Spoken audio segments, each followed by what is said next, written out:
Hi there. Right, what we're going to do today is we're going to put an Earvana shelf nut on this guitar. Now this is a brand new guitar that we're building, so we don't have to take an existing one out. We've got the nut slot prepared here. So we're going to put this in and show you a couple of tricks that you have to go through to get it in.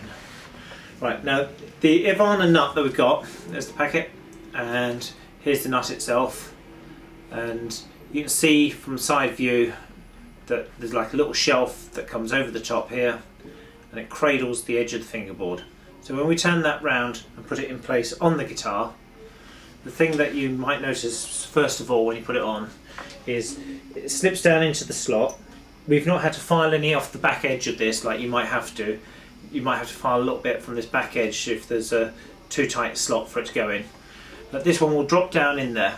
Now the thing is, when we place this on, if you look very carefully, you can see that there's actually a gap underneath the top of the nut. And we're going to have to remove a little bit of material from this bottom edge of the nut so that this sits flush. You want that little shelf to actually be sitting on the fingerboard. So we're now going to take this, we're going to file some off here.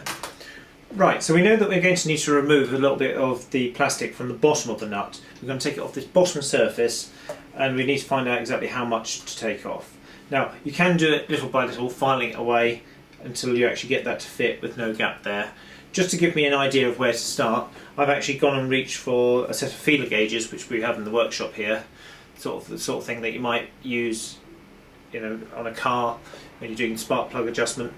And I've just taken a couple, and we're just sort of giving ourselves an idea of what gap we've got underneath there. So I'm taking a couple of leaves of the feeler gauge and putting them under the gap there. So I know that I need to at least take this much off. So what I'm going to actually do is I'm going to seat this nut down on a surface and scribe a line on top of those two feeler gauges just to show the amount that I have to actually remove from the underside of this. So we're going to crack on with that. Right, so we're going to have a look at how much to remove from the bottom of this.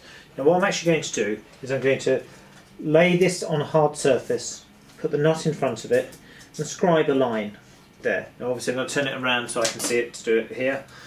And what we also have in front of us here is I've got some sandpaper, and it's actually down on a sheet of glass so that it's very flat. And we're going to actually be running this backwards and forwards on the sandpaper to remove a little bit of the material underneath.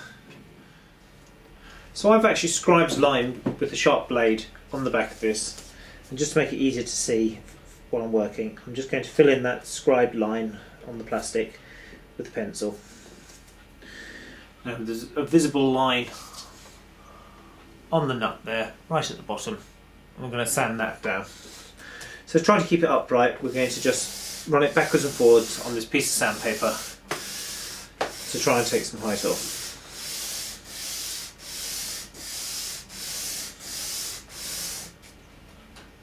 Okay, I've pretty much got it down to the line that I wanted to create now. So I'm going to stop and try it back on the guitar.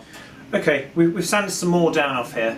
Now one of the things that even we have to be very careful of when we do this all the time is being careful that you keep this square at the bottom.